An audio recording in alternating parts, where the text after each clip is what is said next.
Do not be the person that does this in a conversation. Don't do it, y'all. Stick around.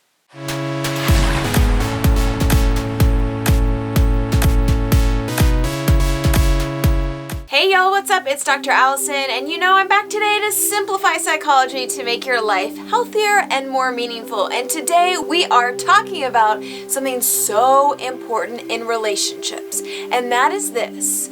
When someone comes to you with a problem, I'm kind of convinced that you might be making this major mistake, and I don't want you to make it anymore because it is crushing for relationships and it sucks so bad for the person on the other side of this conversation, and it damages relationships and it doesn't feel good. So let's turn that around. And that thing is this.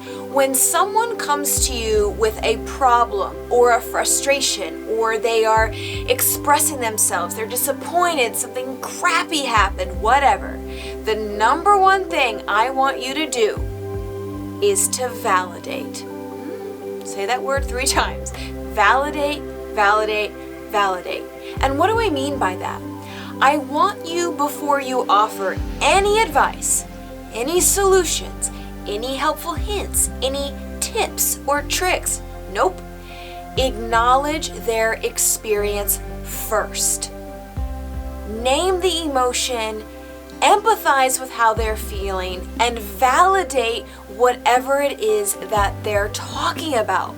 So let me give you an example about why this is so important. A couple of months ago, at this point it's more than a couple of months, but several months ago, I got one of my first really rude, salty comments on YouTube.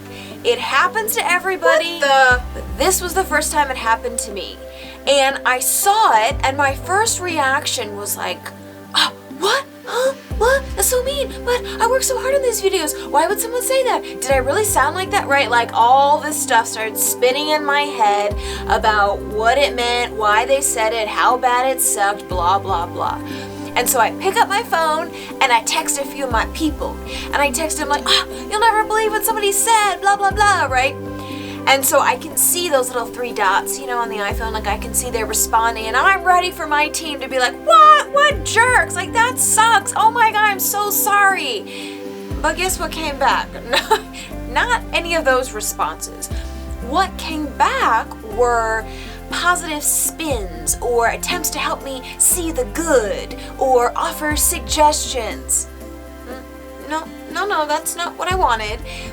I didn't want a suggestion, I didn't want a tip, I didn't want to see the spin. I literally just wanted someone to validate how sucky it felt. And that I work really hard on these videos and I put myself out there, and it's this delicate balance of trying to be authentic and real, but not too real, and this and that. There's been a learning curve, and I'm never going to get it perfect because there is no perfect. And that's all I wanted someone to acknowledge was like, that sucks, oh, blah, blah. But instead, they try to put a spin on it. And it was a powerful reminder for me that most of the times when people come to us with situations, they don't want our advice. They want us to acknowledge how they feel and validate that. I often say that in my job as a psychologist, I feel like I am a professional validator because often people have a greater ability to work through their stuff than they might realize. They don't always need your advice, your tips, your tricks. What they want is validation and for you to hear them and see what they are experiencing. So when someone comes to you with a problem, before you do anything else, validate. It's not rocket science. One of the easiest ways to do that is to use your emotion words to say, oh my God, I bet you were disappointed. That's hurtful. I bet you felt confused. I bet you felt caught off guard. How overwhelming. Just any of those statements will work. That is a way for someone to know that you are listening and that you heard them. Validation is so underrated, and it's one of the most important things you can do in a relationship, especially when someone trusts you enough to come to you with something personal, especially if it's hurtful or anything like that.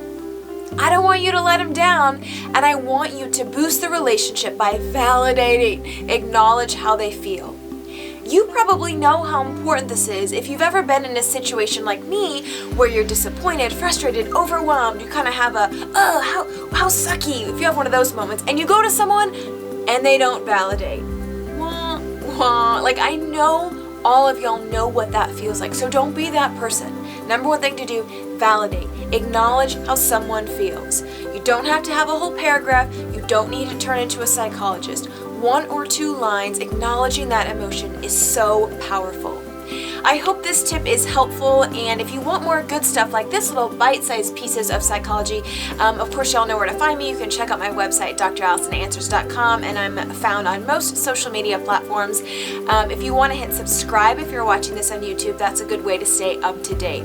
All right, I am challenging y'all to do this different. When someone comes to you with something deep and personal and meaningful, zip it with the advice and the suggestions.